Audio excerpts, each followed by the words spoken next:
Because in all honesty, we like to do this in October. Never happens. And then they have to do like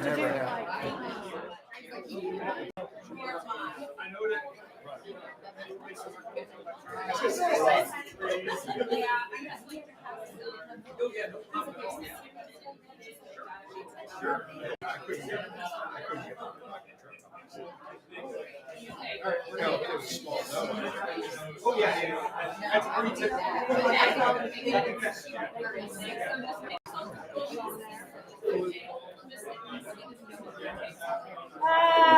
if there's students that are here for government, I see you with your notebooks. You guys can sit on this cabinetry over here on the side if all the seats are taken. And then if you haven't gotten a signature from a board member or superintendent yet, we'll sign your notebooks for you. Hopefully the meeting won't be that long. We don't want you to have to stand the whole time.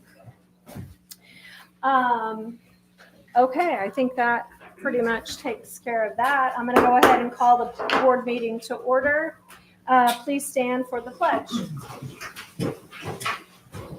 I pledge allegiance to the flag of the United States of America and to the republic for which it stands, one nation, under God, indivisible, with liberty and justice for all.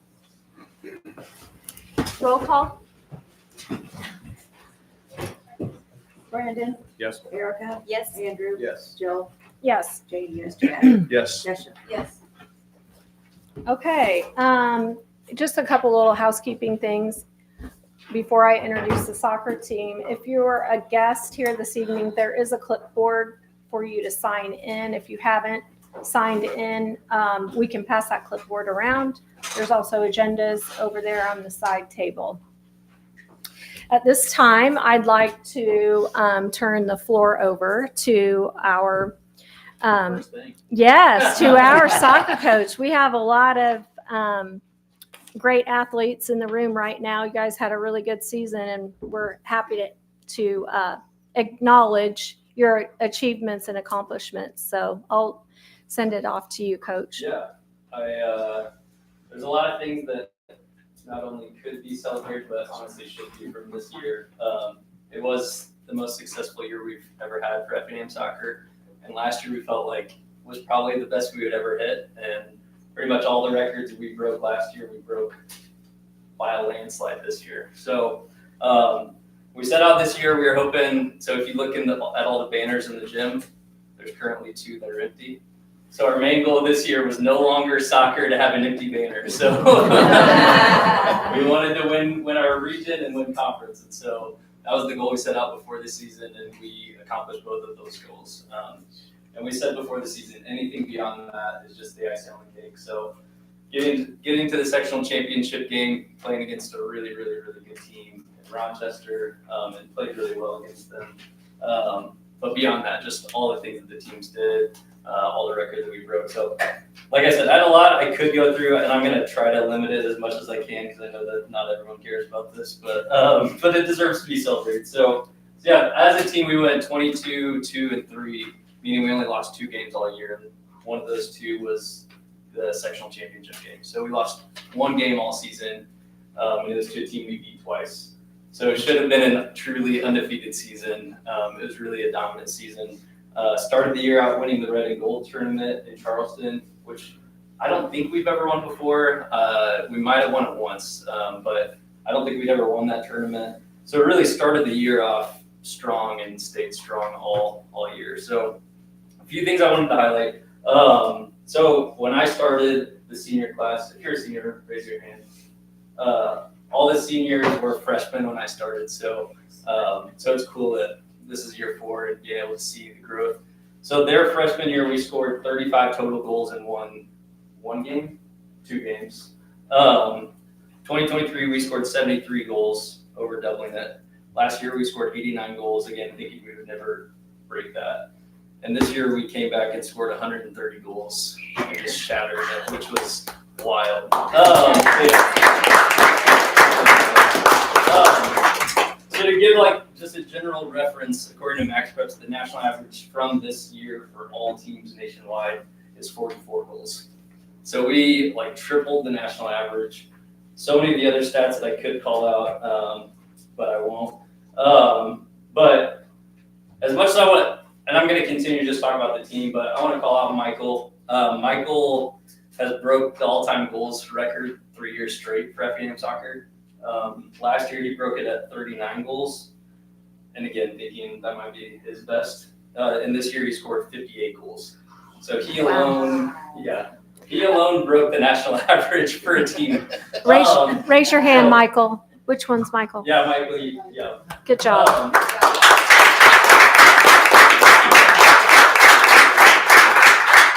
It's extraordinarily impressive. He ended the season 5th overall in all of Illinois in all classes in goals scored and 15th overall in the entire nation in goals scored.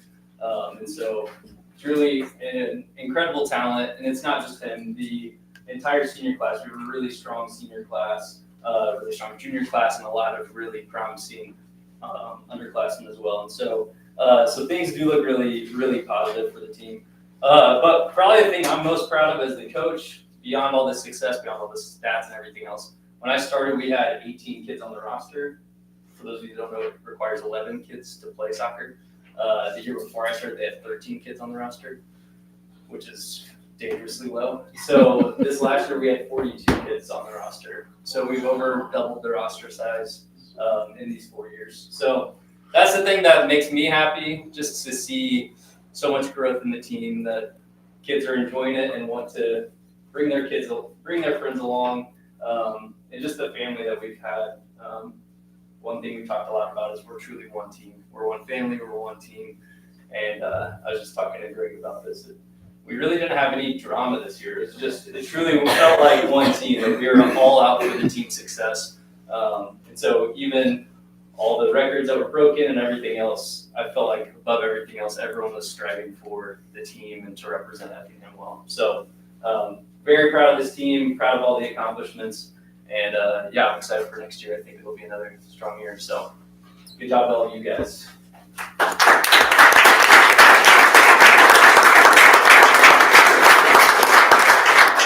Well, we're really proud of you too. This makes these board meetings a lot more fun. Could I have your team introduce themselves and tell us what year you are? Well, can you tell us what your plans are after high school?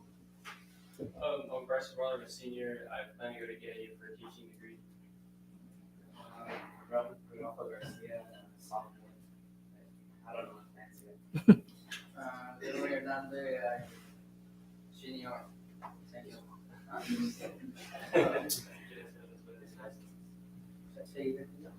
Let's keep studying. Malvern Rojas, senior. I plan to go to Lakeland College and study more chemistry. I am Alberto Zaragoza, senior. I plan to go to Lakeland to study business. My name is Michael Sefton. I'm a senior and I hope to go to college to study business and play soccer. I'm Daniel Angel, senior. I can go to college. I'm Connor Belong, and I'm a sophomore right now. And then I don't know my major, but I really want to play college soccer. My name is Sebastian. I went out to play soccer in college and IRC. My name is Will Hagerstrom. I'm a junior. Not sure what I'll do after high school yet. Brady Patnon, junior. I don't know. Jacob Warner, junior. I don't know what I'm going to do after high school yet. Reese Kenny, I'm a junior, and I plan to pursue a career in aviation. I'm Kayla Austin, freshman. Both play soccer in college, but I don't know what I'm going to study yet. Brady Wilson, junior. I want to go to college and study biology. Luis Gonzalez, I'm a senior, and I don't know where I'll go, but I plan to study either law or business. I'm Jake Liberty. I'm a junior. I plan to go to SIUE and study engineering. And I'm Billy Blake. I'm actually the assistant coach, and this was my last year with these guys. So good luck, everyone, next year.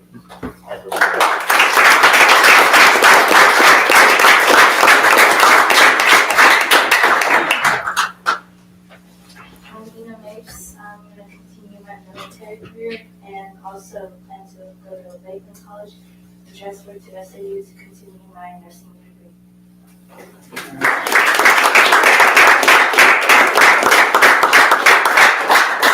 And one last thing, everyone's favorite part. We have you file around. We'll stand up and shake your hands to congratulate you. So, and Michelle will take your picture.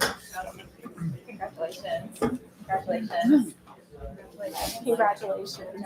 Congratulations. Great season. Nice work. Great job. Nice work. Good job. Congratulations. Great Proud of you season. guys. Great job. Great job. Congrats. Congrats. Great job. Congratulations. Great job. Congratulations. Congratulations. Great job. Good job. Good job. Good job, guys. Good job. Congratulations. Good job, sir. Congratulations. Good Good job. job. Congratulations. Great job. Congrats. Good job, sir. Congratulations. Great job. Sure.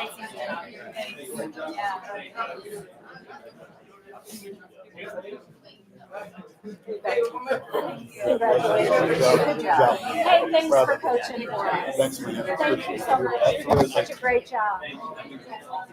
You're the best, dude. Seriously. Yep. I was on the first ever. Whoa! You started all out. Yeah. You started all out. I did, yes. I was Okay. I have to, I don't know, figure that out. Good trajectory.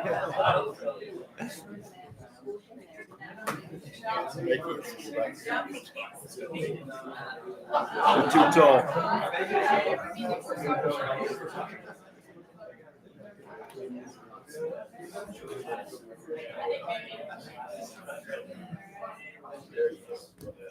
So you're ready?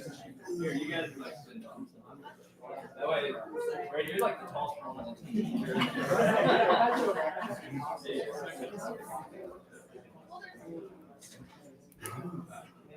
All right, everybody ready? Yeah. Okay, anyone else need a picture? Okay, thank you. Thank you, guys. Thank you.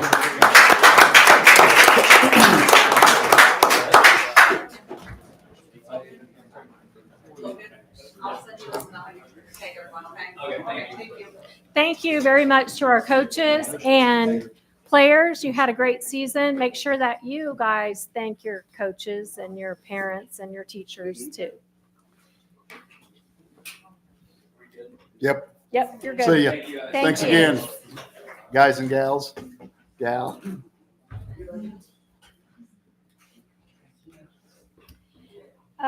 At this time, I'd like to recognize any visitors that would like to address the board. Okay, there being none, we'll move along to the financial report. I just one. Oh, there is. Oh, sorry. Sorry, I'm sorry. It's an agenda item, so I don't know. I'll hold it till the agenda if that's okay. Yep. Thanks. All right, in fund balance, we're showing a 1% decrease over last year with a net fund balance of $27,924,845.94. In the operating funds, we're showing a 3.92% decrease over last year with a net total of $23,150,606.06. We have started receiving revenue, so you'll notice in the operating funds, local revenue, we've received $12,166,577. State revenue, we received $841,652. And federal revenue, we received $333,535. Those expenses over $5,000 are broke out separate in your packet. And the recommendation is to reimburse the imprest account in the amount of $2,346.99 and the payment of bills in the amount of $918,541.30. Okay. Does anyone have any questions for Mrs. Baker? There being none, I'm looking for a motion and a second to approve the financial report to reimburse the imprest account in the amount of $2,346.99 and the payment of bills in the amount of $918,541.30. Motion. Motion by Andrew, Second. second by Brandon. Roll call. Erica, Yes. Andrew, Yes. Jill, Yes. Janie, yes, Chad, Yes. Desha, Yes. Brandon. Next item on the agenda is the consent agenda. Enclosed in the consent agenda is minutes from the 10/20/25 special board meeting, closed session minutes from 10/20/25, regular board meeting minutes from 10/20, and closed session minutes from 10/20. The cafeteria report is enclosed. Student teachers, we have three. One in extended field experience in 5th grade at Central. We have 2 short-term field experiences, one at Little Hearts, and the second one will be dispersed through our art department from grades 3 through 12. Fundraisers. Your fundraiser list includes a fundraiser with the high school FFA wanting to sell candles from November 19th through December 2nd. The EHS dance team would like to advertise and sell team sponsorship packages. The EHS dance team is doing a dance instruction for performance, like a clinic for kids in December. And EHS National Honor Society is going to be selling chocolate bars from January 7th through the 21st. And the last item in the consent agenda is disposal of surplus items, and those are listed out in your packet. Does anyone have any questions about the consent agenda? There being none, I'm looking for a motion and a second to approve the consent agenda. Motion. Motion by Chad, Second. second by Erica. Roll call. Andrew, Yes. Jill, Yes. Janie, yes, Chad, Yes. Desha, Yes. Brandon, Yes. Erica. Yes. The next item on the agenda is correspondence. There's a thank you note from the family of Richard Strumming, and the expression of sympathy, and I'll just pass that around for y'all to look at. Next item on the agenda is the superintendent's report. Starts off with a FOIA request. We did have one FOIA request that we're in the process of working on. It has to do with information about lice cases in the school district. That's a very confidential piece of information is what I will say, out of sheer protection of those involved. But we're working extensively with our district attorneys on what we are required to provide for that. So hopefully we'll have that taken care of in the upcoming days. Next piece is enrollment. As of October 31st, total enrollment is 22,308 students, 23 fewer students than last month, and 3 fewer than the previous year. Some of those students exiting, I've tried to drill down a little bit more with some of this information. Some of them are unfortunately expulsions. Some of them are folks moving out of the area, and some of them are moved to homeschooling. I don't have the exact numbers on all of that, but that's pretty much the makeup of that decline in enrollment. Next is information dealing with, first and foremost, November 15th is a school board members day in Illinois. So I think it might be a golden opportunity to share a little bit about the school board. I've worked with the majority of these folks for going on 4 years now, and respect them at the highest level, especially since they are a volunteer group of people. I know this past summer, there was a lot of speculation out there that they were paid to sit in the seats in which they're sitting in. They are not. I can attest to that. So once again, I appreciate all the time and effort that they put in. I thought I would read a couple items out of They call it the Illinois School Board Journal, what the role of a board member is. The board connects with the community in bold letters. The board connects with the community. The school board engages in ongoing two-way conversation with the entire community. This conversation enables the board to hear and understand the community's educational aspirations and desires, to serve effectively as an advocate for district improvement, and to inform the community of the district's performance, good or bad. And we go through ups and downs in this business at a very high level, and they go through it with us. I can say this year has been very challenging for them, along with myself, simply because of the time demand as we're bargaining two collective bargaining units, one with the teacher's side. We will be going into the 11th meeting for that group that these folks have, again, donated their time for. And then we'll be going into the 4th meeting with the classified group here very shortly. So again, that's a prime example of what these folks do. It also says here, which brings us back to the importance of school boards. Why be a school board member, and what is the importance of what they do? They are a critical link between the classroom and the community. Their engagement inspires confidence in the community and optimism in the classroom, which leads to improved student achievement. And who wouldn't want that? That's what I can say about the time that I've spent with these folks, is they are dedicated to that. They want the success. They are not puppets for Andy Johnson by any stretch of the imagination, I can tell you that. In fact, I get challenged at the highest level, and that's what they're supposed to do. I don't like it all the time, but I do appreciate it when I sit back and get away from it. They help me to do what's best for this organization moving forward. So with that, please give this group of board members a round of applause.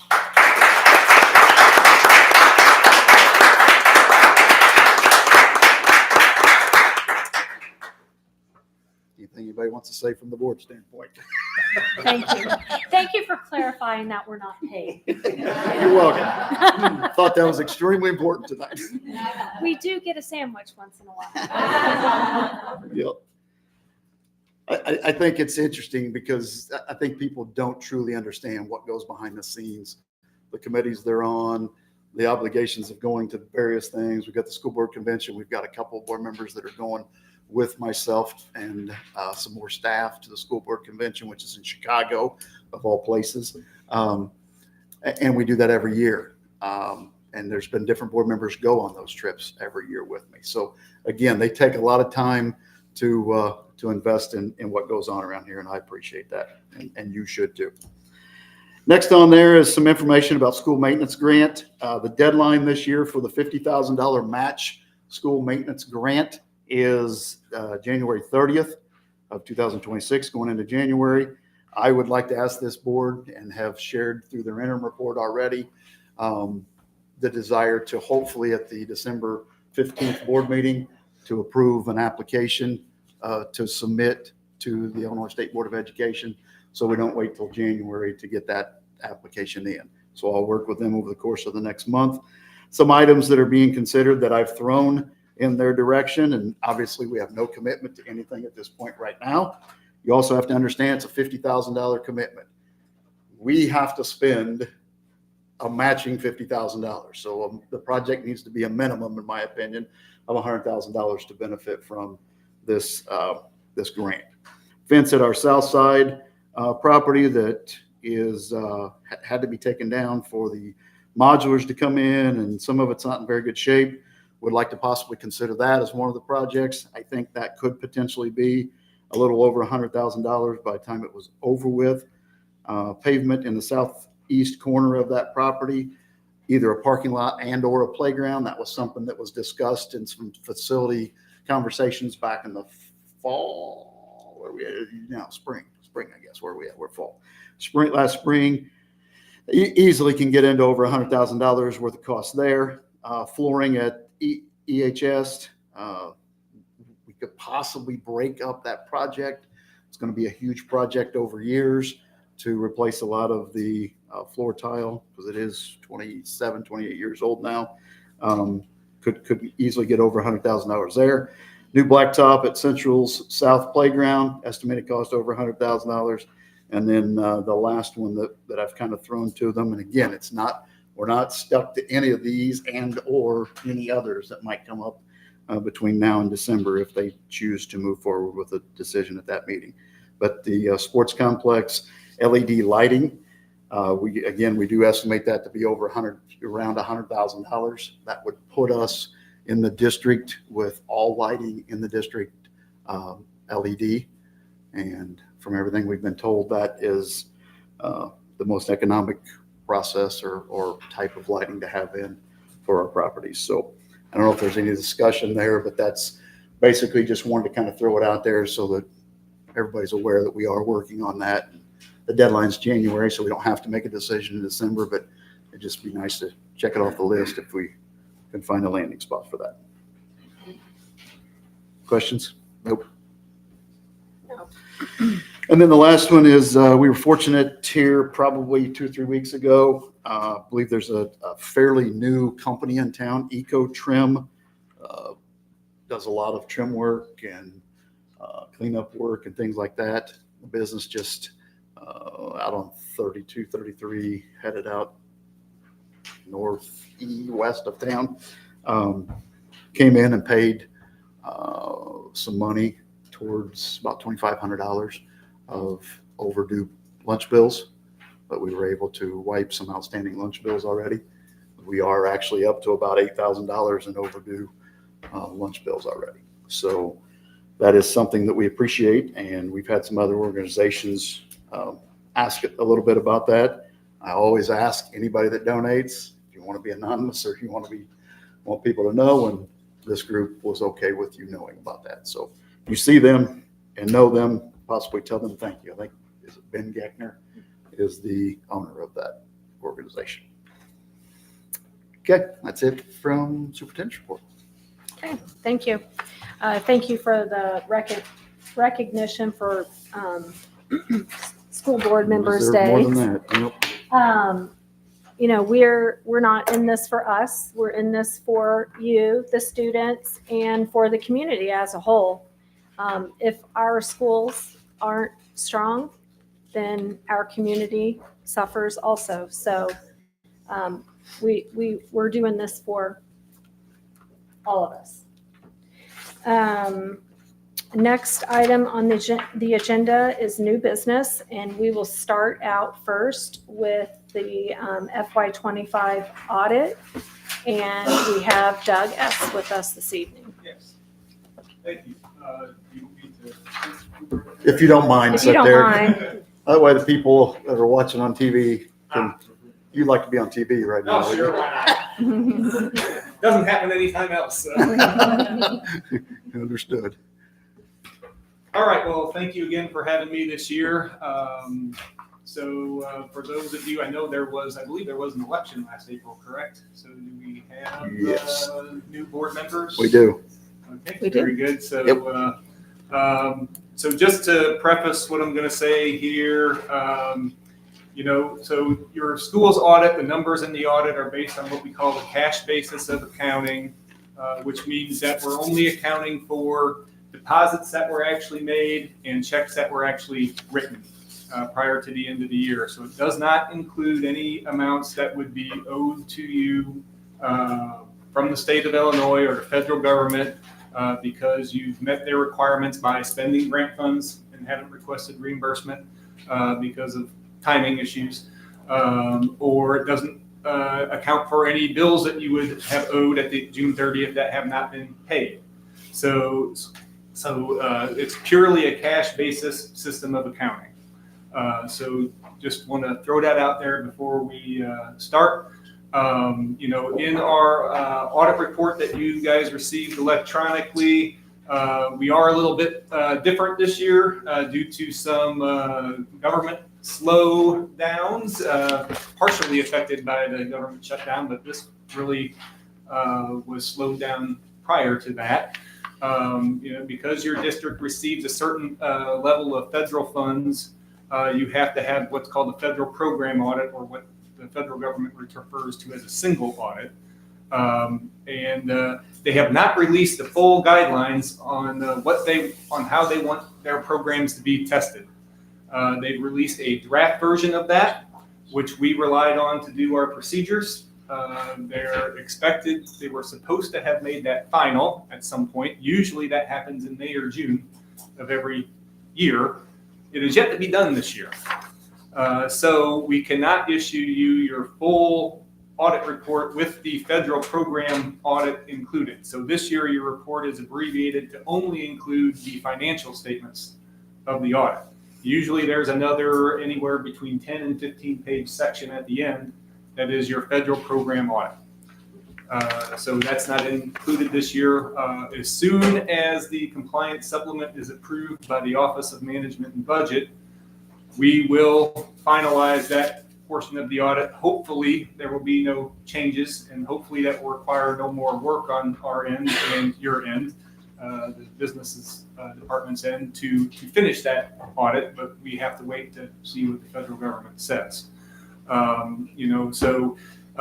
Right now, as we have done the procedures in the federal audit and the normal district financial statement audit, we are happy to say that we have found everything in compliance. We are not issuing any audit findings in the financial statement audit. Obviously, when you got your report, you would not have seen any in there. So everything was considered to be a clean audit. So we'll give some kudos out to the business staff for their hard work and diligence in staying on top of everything in that manner. That is pretty much my overview of the situation. I'll kind of get into the letter that I sent to Kelsey, which I believe she forwarded to you guys late this afternoon. I wanted to get that out a little earlier, but it was Monday. And Monday happens. Anyway, I finally finished it up about 3 o'clock today and sent it out as soon as I could. I'm just going to hit kind of the highlights of the 2-page letter plus the statistical information I sent for you over the course of the 5-year comparison at the end.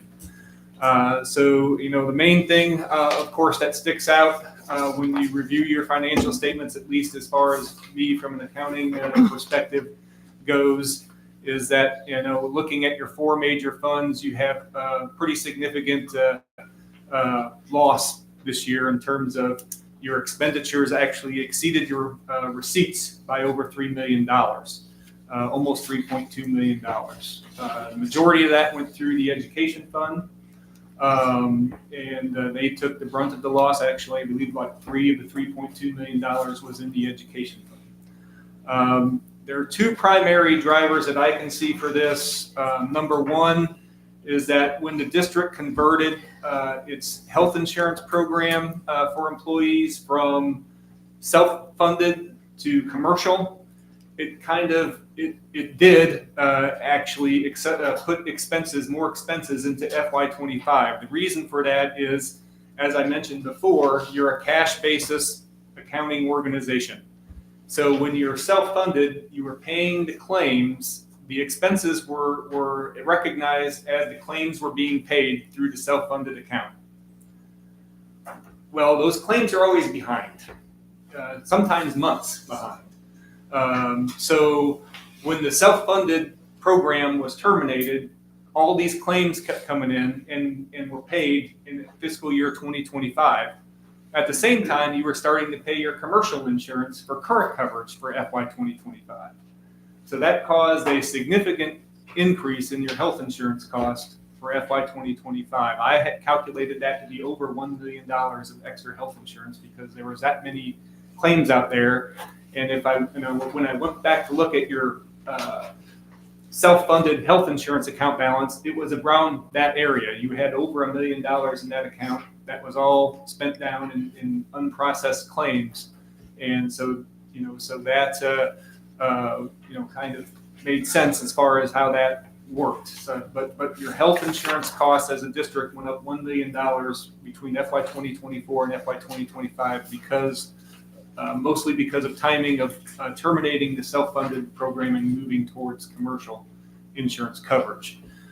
So that was a big factor in the educational fund and the overall loss of the 4 major operating funds. The other factor would be, just the determination of the ESSER, which was the largest of the federal program grants you have been receiving since, COVID started. That was a COVID-related program, which funneled, well, in your case, probably millions of dollars over the course of the last 3-4 years to your district. So, within that ESSER funding, there were several employees that were paid through those dollars. There were also technology-related expenses paid through those dollars. And then when those dollars dried up, those expenses then became had to be paid out of district funds, which wasn't done before, of course, because it was paid for with the ESSER funds. So, I mean, that probably was close to another $1 million, if I had to guess. So between those two items, that makes up a good chunk of your deficit for FY 2025. So that is where we're at.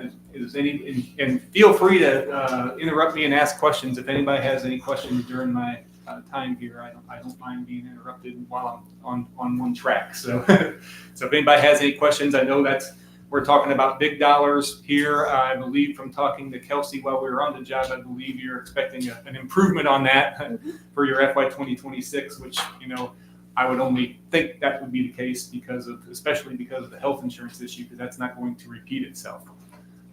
So hopefully you will have things worked out, and FY 2026 will be a much better result when I'm sitting here next year. So I have a question if nobody else does. Where does the infusion that the board committed to for additional health benefits last year to keep the percentage of our health insurance increase going up, like I think it was 35%? This board contributed $900-something thousand. Where would that show? Is that on page 2 under significant expenditures? Is that represented in the percentage difference in benefits, or is it where would that be seen? So yes, it would be on the significant expenditures. When I typed up my letter here in the significant expenditures, you will see a significant increase in salary and benefit costs for the district as a whole, and that is definitely part of what's included in there. So that is definitely inside of that number. So yes, I mean that's where you will find that. Okay.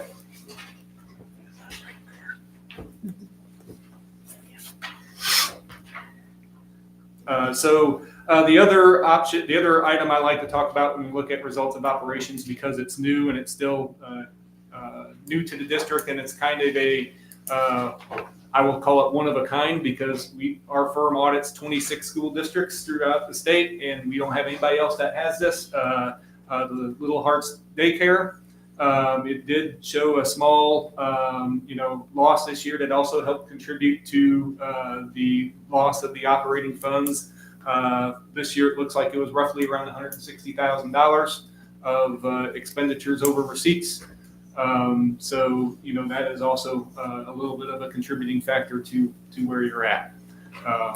So that they are doing a good job. They're receiving a number of state grants to help fund that situation, but it's still coming up a little short at the end when it comes down to it.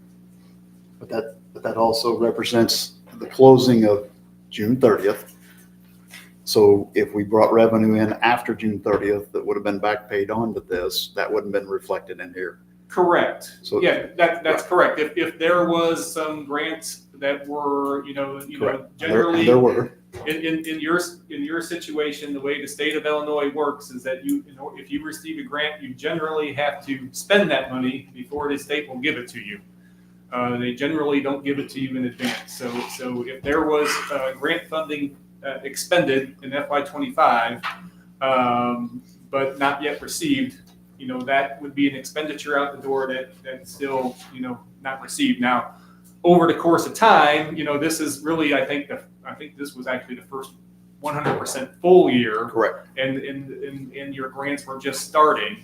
But over the course of time, that should even itself out. If you're $100,000, $150,000 out every year on your grants, if you're $150,000 out at the end of June 30, 2025, and you're $150,000 out on June 30, 2026, that should be a moot point for FY 2026.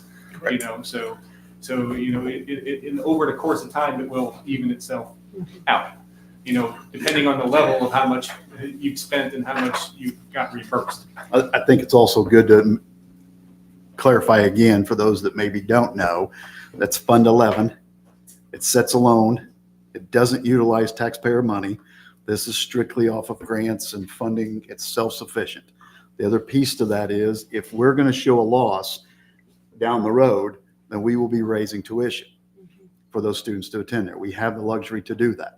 We have not done that since the inception of taking that daycare on, but we're monitoring this very closely as to when grants come in and when funding and things like this.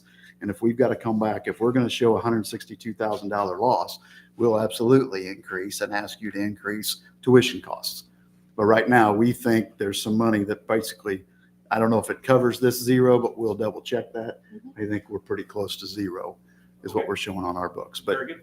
But Yeah, for like I what said, you're doing, right. you're not going to see that other piece that we have. Right. Not that we're hiding it, because it's just the timing. Right. Next year, you'll be able to tell them that probably. Sure, absolutely. Yes, and just to be fair, if you went to some type of what we call accrual basis accounting or full, business accounting, we would be able to see exactly where you're at. ISBE allows for cash basis accounting for school districts. Every single one of the 26 school districts we audit use the cash basis of accounting.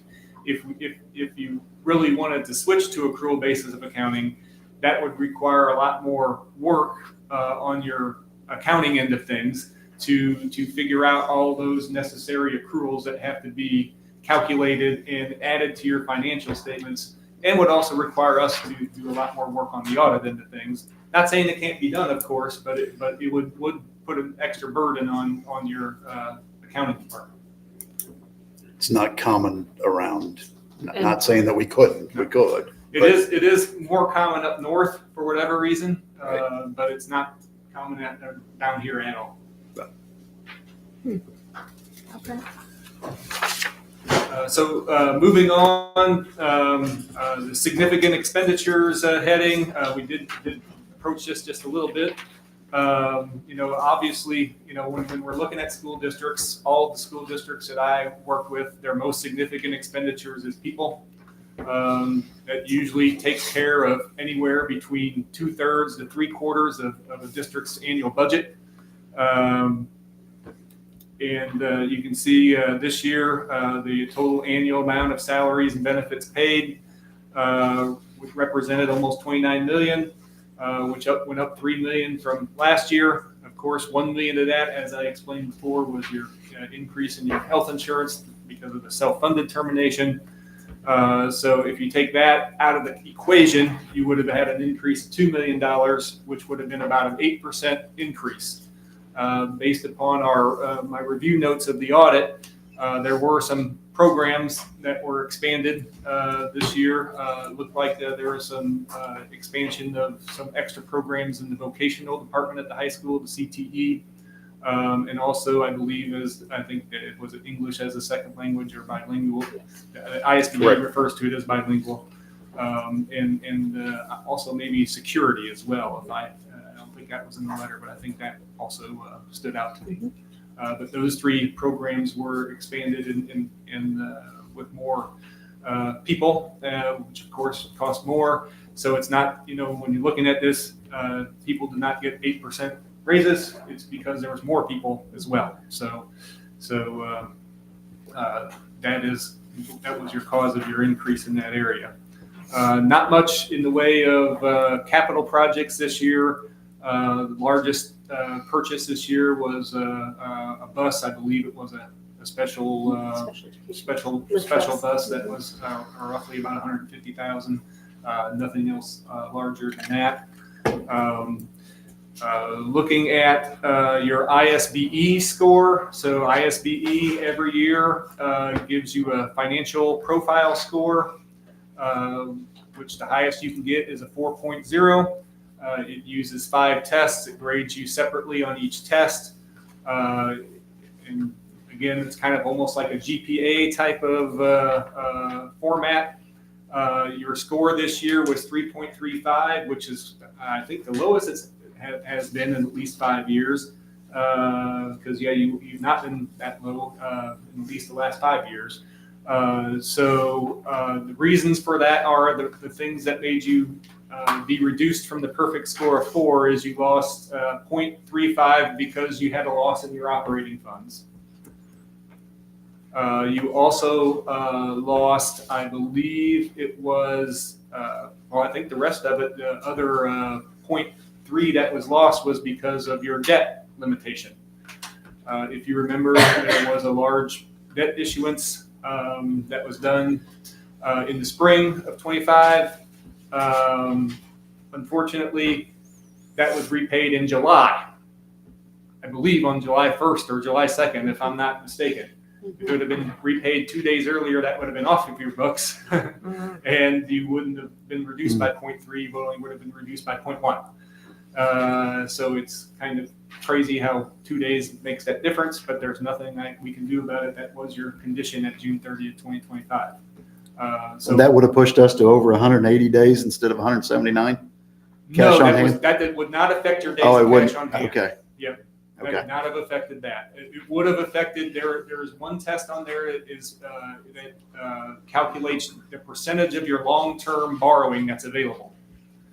And it goes by quadrants of 25%. If you have 0, you get the full, or if you're within 25% of the cap, you get your full 4 points. If not, you keep going lower. And 36 million is a significant chunk of your long-term cap. So Right. So once that was repaid, that really lightened, you raised your cap. But unfortunately, like I said, it was repaid 2 days too late. The paperwork didn't go through in time to get it repaid by June 30th. Now my letter is written as it was repaid. The long-term debt portion of my letter factors in that it was all repaid as of June 30th because I think it is too big. It throws numbers too far off to when we go back and look at this 3 years from now and wonder why, your debt outstanding at June 30th, 2025 was 50 some million and not 17 million. Right. It just makes it look strange. So yes. The one profile score that I do want to talk about that was mentioned here is your days of cash on hand. ISBE recommends you have 180 days of cash on hand to get their 100% profile score. And I guess, yes, you did lose 0.1 on this one as well, because instead of being at 180, you were at 179.73. And they don't round up.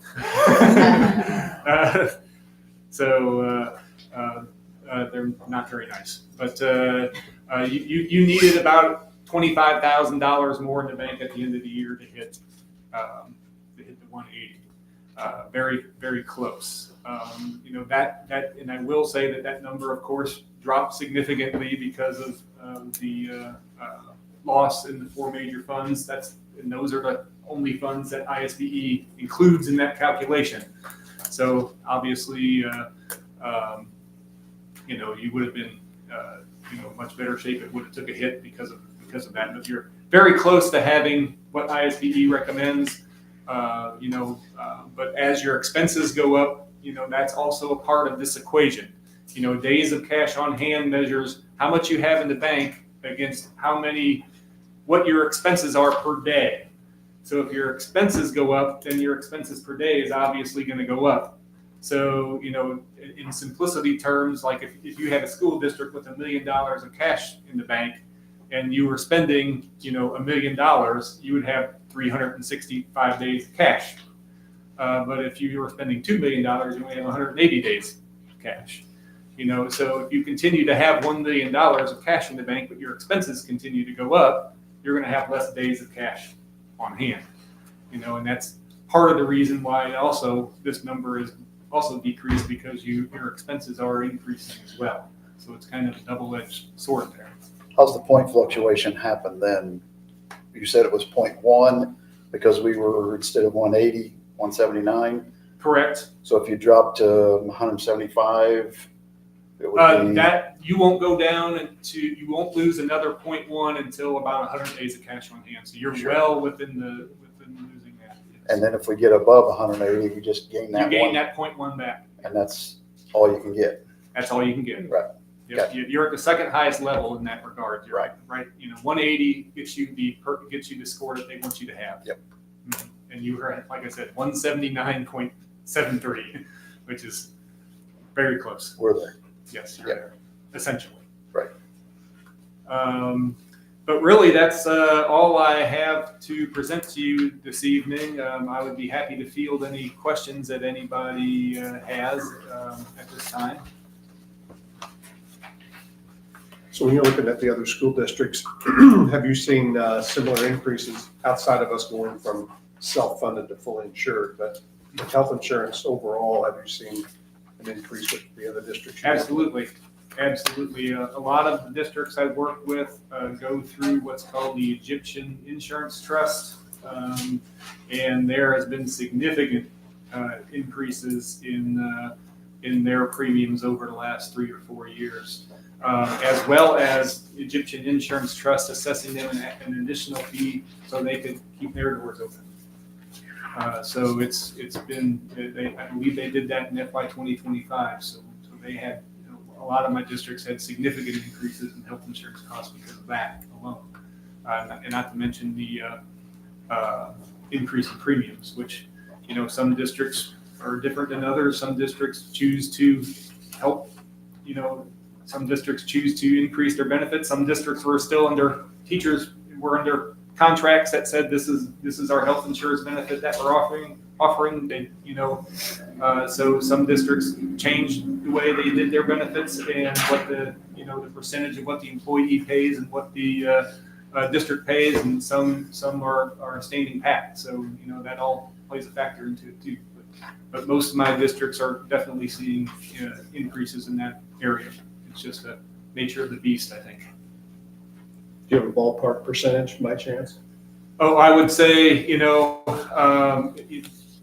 I would happen to guess 10 to 15%.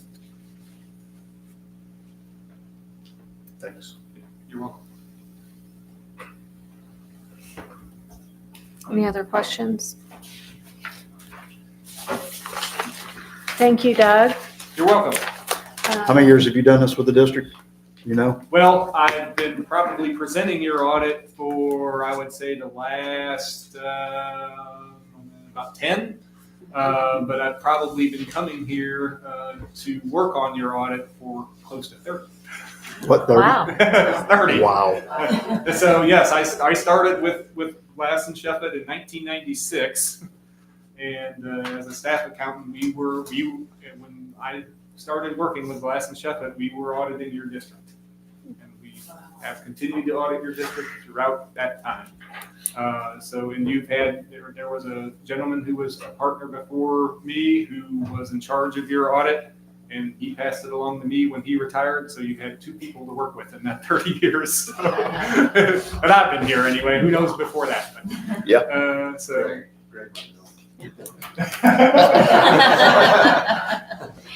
And students, the government side of accounting needs you. True. I didn't get to make my annual. You haven't given your pitch. I'm helping you out here, Doug. Right? Tell the kids while you have a captive audience. Yes, absolutely. So if anybody has any inkling to go into accounting, that is a very in-demand field here in Southern Illinois. You're pretty much be guaranteed, something around here if you want it. If you enjoyed any of what I said. We do take interns for the summer too, so you can get my number from somebody here. They can call me, email me, whatever. We're always looking for people So yes, thank you for giving me that opportunity. You're welcome. Because Andy did tell me before the meeting started that there's districts out there that don't have an auditor. Yes. Because there's vacancies and the state requires you to have an audit. So tell me how that works. Like if you don't have an auditor and you don't have an audit, It's a I good don't know question. how you can fill the requirement. I don't know. I don't know what the state board does with those districts. I do know that, we probably receive anywhere from 5 to 10 requests every year for new districts that want us to do their audit.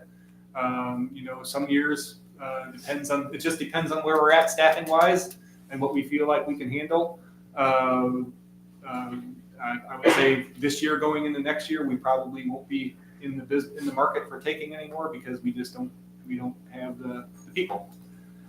So if we were able to hire nice young people to help us out, we could expand our business and expand from 26 school audits to who knows how many. I have noticed by working with the CEO program when the kids tell us about what their plans for the future are, there have been quite a few accountants come out of that planned accounting majors. I don't know how far along in the process they are, but they may have been sitting in this room and heard your pitch. Oh, good. Just saying. Right. All I need to do is reach one, right? That's right. That's right. Well, thank you very much. We Yes, appreciate thank you very much. Enjoy the rest of your meeting. Thank you. I will need a motion and a second to accept the FY25 audit as presented. Motion. Motion by Andrew.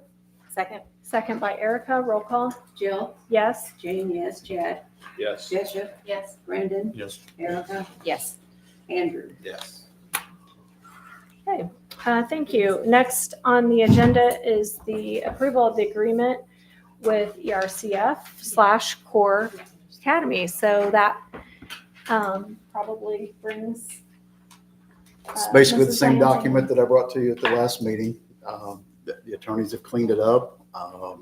We've run it through the ERCF board, and a few of those board members are here with us tonight, and I thought it would be really beneficial if maybe they said a few things about what we're looking to do. Norma Lansing, we'll turn it over to you. Thank you. I'm Norma Lansing. I'm a member of the Effingham Regional Career Foundation Board of Directors, and I would like to acknowledge that Chad Thompson is a former board member, and Mr. Johnson is a current board member of ours. The accountant's comments about needing employees really kind of is a good segue into this conversation because, and listening to the soccer team talking about they don't know what they're going to do when they get out of high school. And we have a great Explore program that we need to get those kids into because it really exposes them to lots of different options in our area. So just to give you just a little snippet. So the Career Foundation is a nonprofit that oversees the CORE Academy, which is CORE stands for Creating Opportunities for Regional Employment, is a career-focused curriculum that is has been developed in collaboration with 16 school districts in this region, along with Lakeland College and the business community. So it's a very very large collaborative effort that we're working towards, and it's just exposing our young people who don't know what they want to do when they get out of high school or go to college or whatever their career plans are. Also, we know there's a great need for employees all over the place, and if we can expose these young people to all the opportunities that are available here, locally, regionally for them, we're all money ahead at that point in time. So I just brought glasses on, so I'm sorry. So I just want to, our program, Career Focus program, is not only for high school students, it's for adults as well. So, and that's still developing. As you are aware, this summer, Lakeland College opened the Effingham Technology Center, and that is home base for our CORE Academy students. Hopefully you've been there and toured that facility. If you haven't been there, I highly encourage you to take advantage of the opportunities. Core classes are held on the main floor of that building, and we have a tremendous amount of space and opportunities for our students to learn. And all of our classes are ISB approved classes. and several of them are also dual credit with Lakeland College. So we have a variety of opportunities for young people in this area. So the reason for this agreement with Unit 40 and the foundation is really to help us in a couple of areas. We are, number one, previously, the Eastern Illinois Education for Employment System was our fiscal agent. With new leadership and things like that, they've chosen to step away from that role. Unit 40 has graciously worked with us to consider stepping into that role as our administrative fiscal agent. And it outlines in this document what that entails. Basically, it's the legal, making sure all the legal and fiduciary responsibilities of the organization are being handled. We have identified a director that we would like to hire.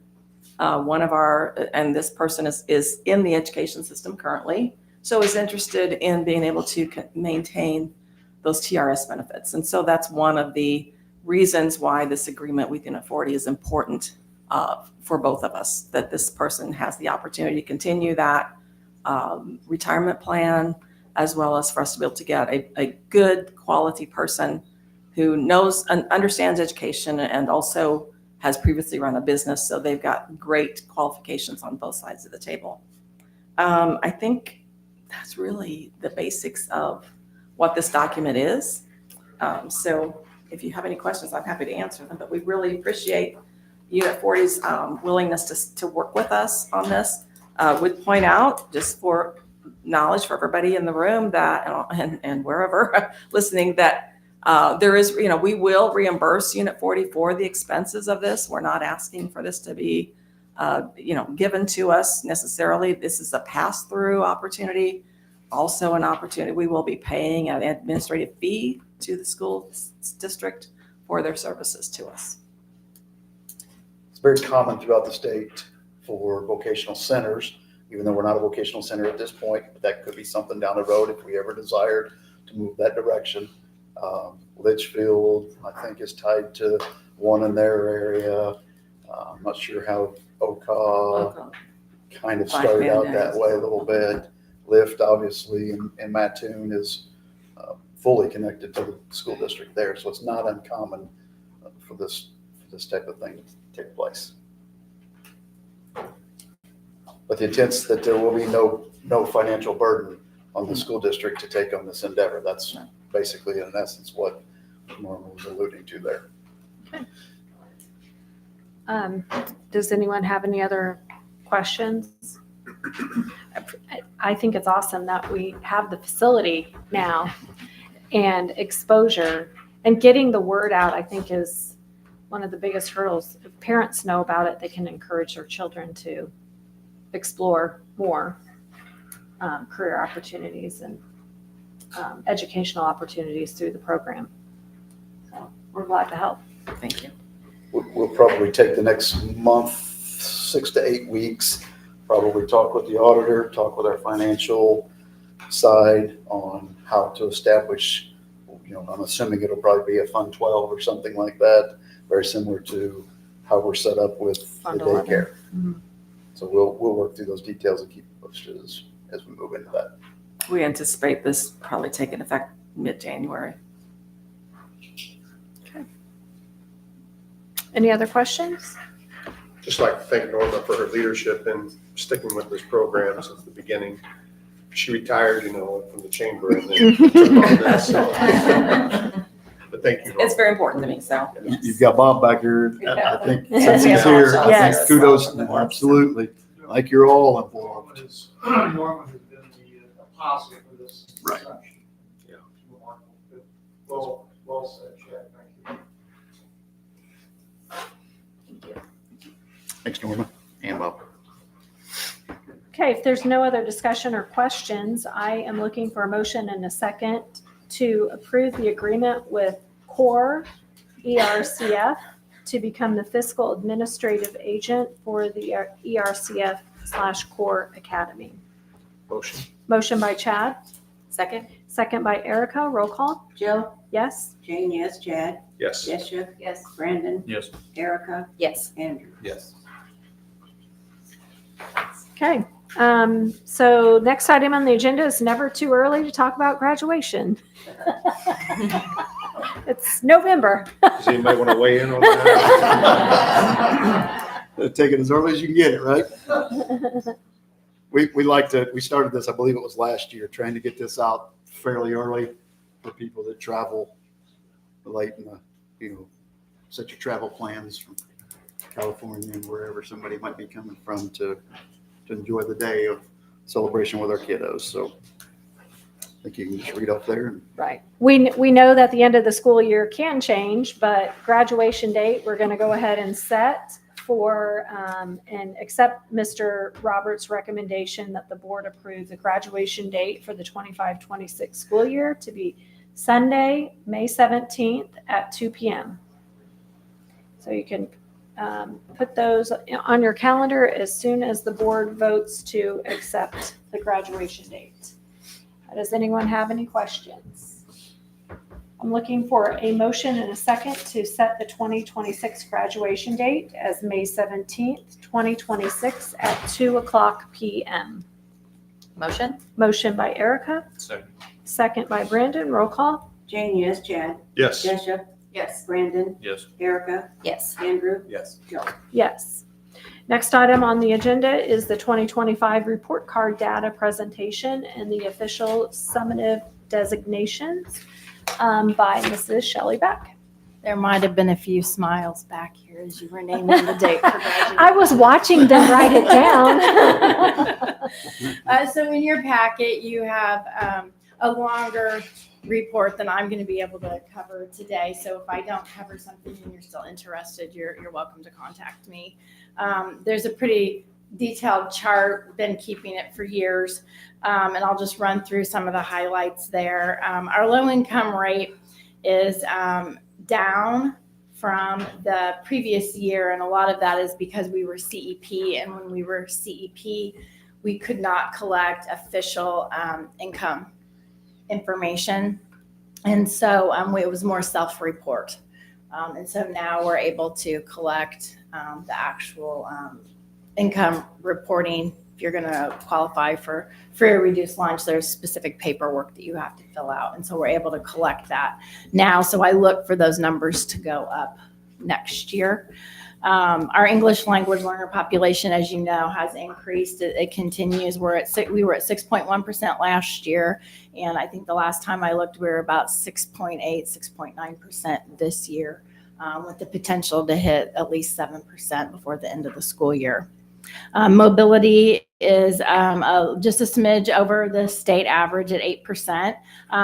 You'll see a decrease from a few years ago from 12%, and you've seen it go down. Part of that is in attribute to just trying to clean up some of the data and how the data gets reported to the state, which has been a big initiative over the last several years to try to, we want data and we want to be able to use data, but we have to have accurate data to be able to use data. So I feel good about the mobility number because I do feel like it's much more accurate than it has been in the past.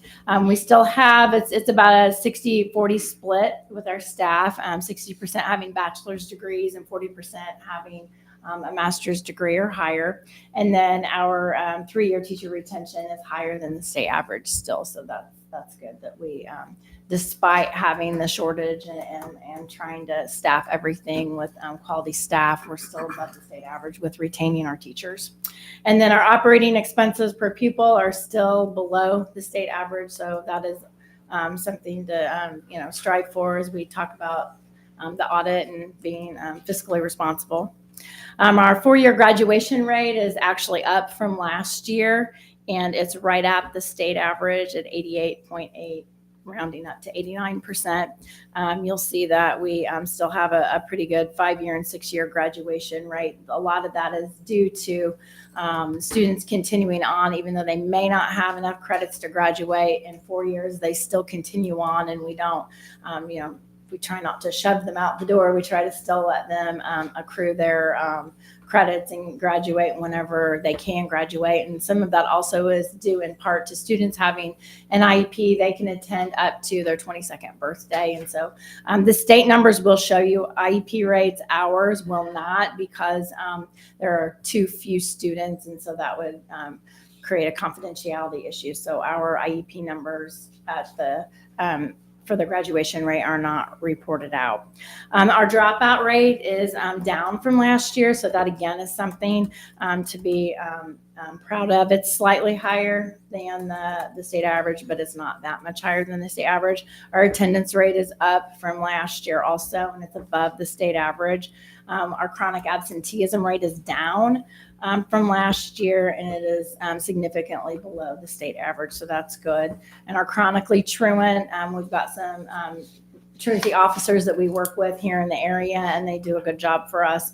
Our truancy rate is down as well from last year, and it's well below the state average. Our ninth grade on track, so we track at the state level the amount of credits that our freshmen have, because it's an indicator of future success for students in general. And so our ninth grade on track is up from last year. And actually, it should be about 88%, I believe, and we're still working with the state on trying to get them to correct that. They know there's an error there, but trying to get that corrected is a whole other issue. When we tried to verify our data back in July, August, it was at 88 when we verified it, but now as they're publishing the report card, it is dropped. So we're still wrangling over that one. And then in our state mandated testing, so the IAR test is given grades 3 through 8. We are up from last year. ELA is English Language Arts. Students do a combination of reading and writing on that one. 51% of our grades 3 through 8th graders hit the proficient mark or above. That is up from last year's scores, and we're just a smidge under the state average.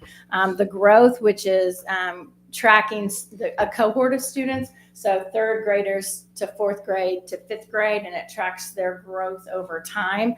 So the growth is up from last year, 42%. And then the same test, just the area of math, so still grades 3 through 8 in math, 39.1% were proficient or above, and that is up from last year, and that is above the state average. And our growth is up 49%. And again, that is the same as ELA. It tracks the students from year to year to see how well they improve over time. And that is right at the state average, and that is up from last year as well.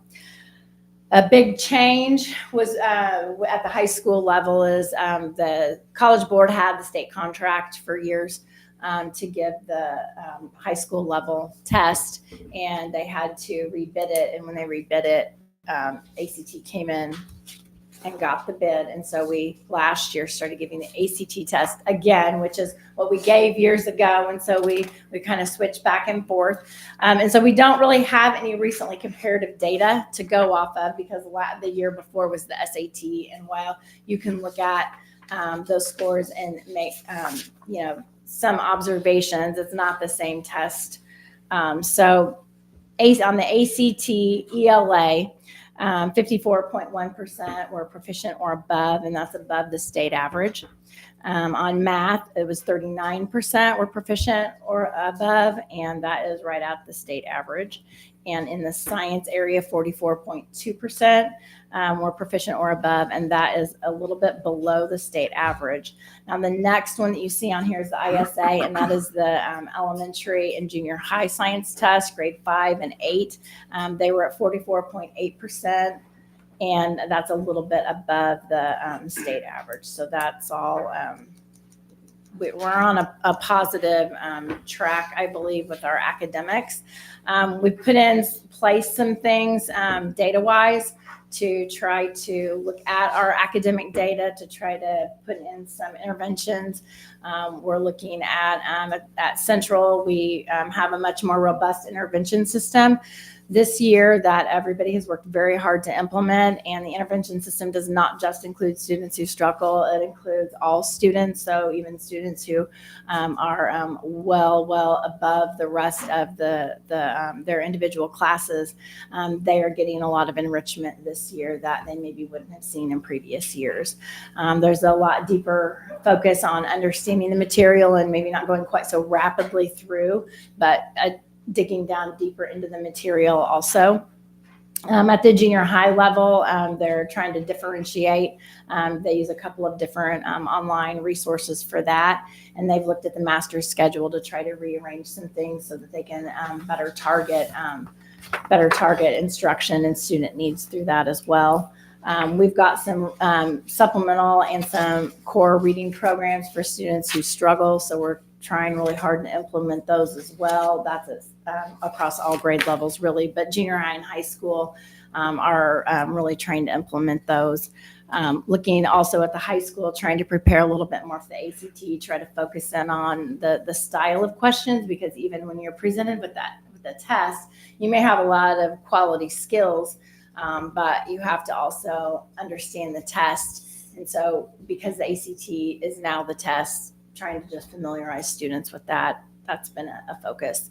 And also working on executive function, which is organizational skills and whatnot. With freshmen, that's been a pretty important initiative at the high school too. So I know you sat and listened to a lot, not just from me, but from a lot of other people this evening. So do you have any questions? Is there anything you want me to go into more detail about? I don't think so. Does anyone have any questions? Okay. I would just echo before you go too, Sure. the ESL staffing presence that we have now versus where we were 2 or 3 years ago.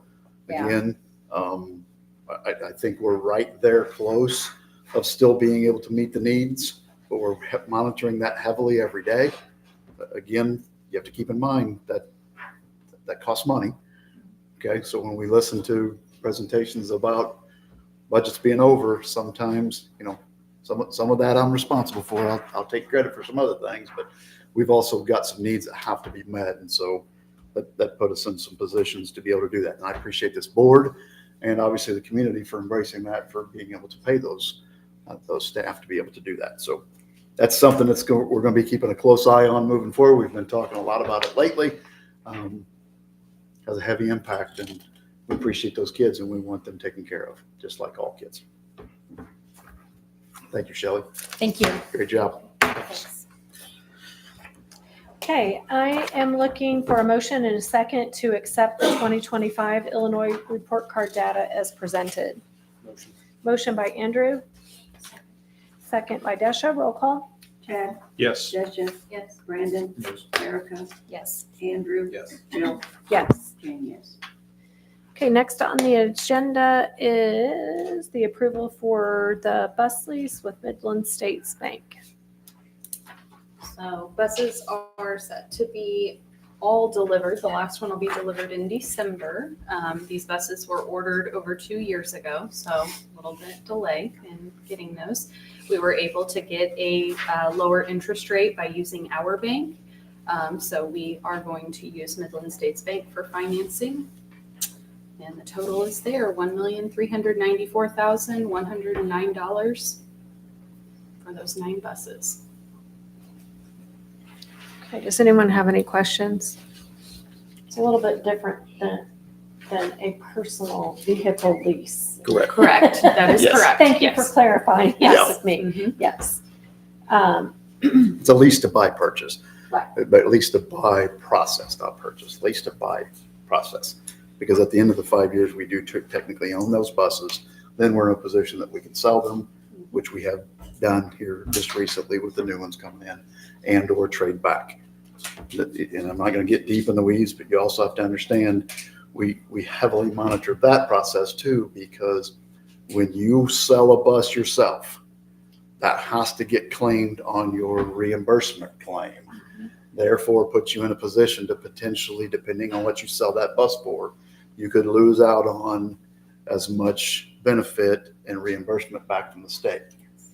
But I know that really sounds combobulated, and it is. But it's quite a formula that goes into the process for that. But this has been established a long time ago, and it seems to be the best method moving forward.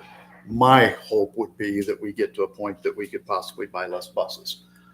I don't know if we can do that, but we're going to continually look into that process because, again, those are very, very expensive purchases. Okay. Does anyone have any questions? We appreciate Midland financing it, especially with somebody here tonight, so thank you. Thank you. I am looking for a motion in a second to authorize Effingham CUSD number 40 to borrow $1,394,109 from Midland States Bank for 9 buses, and Andrew D. Johnson to sign the loan documents on behalf of the district as treasurer. Motion. Motion by Erica, Second. second by Desha. Roll call. Tesha, Yes. Brandon, Yes. Erica, Yes. Andrew, Yes. Jill, Yes. Jane, yes, Chad. Yes. I am reading the first reading of press policy. There's no action taken. You get from the Illinois School Board That's what she's about to read. all of these press policy changes and what they mean. You should have gotten an email about that from. It's the most changes in one ISB. board meeting that I've ever seen in my career. And we were told that by people that I speak with all the time, that this is highly unusual, but this is all a result of actions from the legislative body. Okay, so keep that in mind as. Right. So all the policy changes are the following numbers, and then those are posted, and we will adopt the changes at the next meeting. Item 2, 120, 2, 150, 2, 270, 310, 350, 360, 410, 430, 480, 4 110, 4 140, 4 150, 4 160, 4 170, 4 190, 510, 520, 590, 5 100, 5 120, 5 185, 5 190, 5 200, 5 220, 5 280, 5 300, 620, 640, 660, 6 130, 6 135, 6 140, 6 160, 6 210, 6 220, 6 235, 6 240, 6 260, 6 270, 6 280, 6 300, 6 310, 6 315, 6 320, 710, 770, 7 130, 7 140, 7 150, 7 180, 7 190, 7 250, 7 290, 7 310, 7 315, 7 340, 8 30, and lastly 8 100. The next item on the agenda is the approval to purchase a new mower. Our mower is getting up there in age and hours. So we're looking at, you disposed of our other mower, so we will either take that to auction, sell, or trade it in. This is essentially the newer model of what we're currently using. We're at a point where our mower is going to cost us a lot to repair. So. Okay. Does anyone have any questions? There was a lot of information in your packet about it. There being none, I'm looking for a motion and a second to purchase a 2026 Kubota zero-turn mower from Barnes Equipment for $19,479.26. Motion. Motion by Brandon. Second. Second by Desha. Roll call. Erica, Yes. Andrew, Jill, Yes. Jane, yes, Chad, Yes. Tesha, Yes. Brandon. Yes. Okay, next on the agenda is the approval of recommended course adoption beginning 26-27. We've got an environment. Let me read them real quick. Or you got it? It doesn't matter. Go ahead. Okay, 4 courses for next year. The first one is environmental science, a full year for 1 full credit, 1 college credit. Public service and safety careers, 1 semester, a half a credit. Music and American history, a full year for 1 full credit. And early childhood care and education, a full year for 2 credits. Does anyone have any questions? Environmental sciences, 1 high school credit, 4 college credits. 4 Okay. hours of college credit. 4 just to clarify. hours. Thank you. Yes. So I And wrote it- that wrong, didn't I?